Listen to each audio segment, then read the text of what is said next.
এই দামি ভালোবাসাটা কম জায়গায় প্রয়োগ করলা না, কোন জায়গায় কাঙ্ক্ষিত উত্তর পেলা না। কত নারী তোমাকে ফিরাইয়া দিল, কত রমণী তোমাকে ফিরাইয়া দিল। ওই দামি ভালোবাসাটা একটু আল্লাহ এবং তার রাসূলের জন্য একবার দিয়ে দেখো না, একবার দিয়ে দেখো।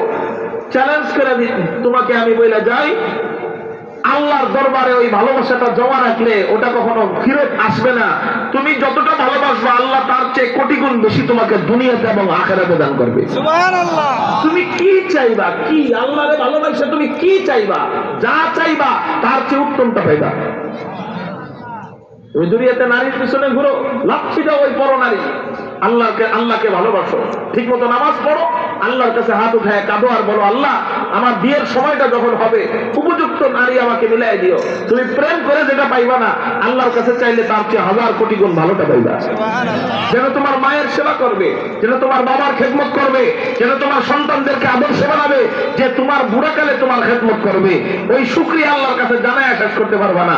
যদি আল্লাহর গোলাম হও, আল্লাহ তোমার এমন মিলাইব। আর এত দামি ভালোবাসাটাকে প্রতিদিন নষ্টা মেয়েদের পিছনে পিছনে ফেসবুকে প্রতিদিন ছবি ছাড়ে, এই সমস্ত মেয়েদের পিছনে দিয়া দিয়া দিয়া দিয়া এই নিজের এত দামি ভালোবাসাটাকে নষ্ট করতেছ। তো বলেন, সুন্নত অনুযায়ী চলতে গেলে রাসূলের কি দরকার? মুহাব্বত ছাড়া সুন্নত মানা সম্ভব। আর মুহাব্বত ঢুকে গেলে কোটি টাকা দিয়েও আপনার থেকে কেউ সুন্নত কিনতে পারবে। যেমন একটা উদাহরণ দিই, আব্বাকে নিয়ে গেলাম হাসপাতালে ইন্ডিয়ায়, 60 লক্ষ টাকা দিয়ে চিকিৎসা করতে হবে, কিডনি রোগ, কিডনি পাল্টাইতে 60 লক্ষ টাকা লাগবে। 40 লাখ আগেই দেওয়া হয়ে গেছে, বাকি 20 লাখ। অপারেশনের দিন আজকে। ডাক্তাররা কয়েকবার বোর্ড মিটিং করার পর, একসাথে বৈশা মিটিং করার পর এরপর অপারেশনের ডেট দেয়। অপারেশনের আগে ডাক্তারের সহকারী আসলো, আইসে বলতেছে আপনার পশম চাপতে হবে এবং দাড়িও চাপতে হবে। কেন?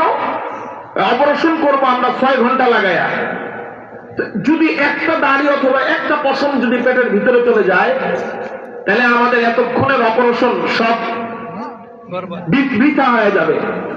অতএব আপনাকে আমাদের এগুলা চাপতে হবে। আব্বা বলতেছে, বাবা আমি তো দাড়ি চাপতে দিব না। ওরা তো হিন্দু, ওরা তো শরীয়ত কিছু বুঝে না। ওরা বলে যে কেন চাপতে দিবেন না? আব্বা বলতেছে, না এটা কারণ আছে, আমি দিব না। এখন বলতেছে, দাড়ি না চাপতে দিলে তো আমরা অপারেশন করতে পারবো না, এই রুলস আমাদের ভিতরে নাই।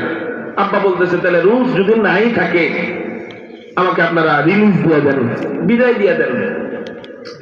আপনি বিদায় দিলে তো 40 লাখ টাকা যে আগেই দেওয়া হয়ে গেছে।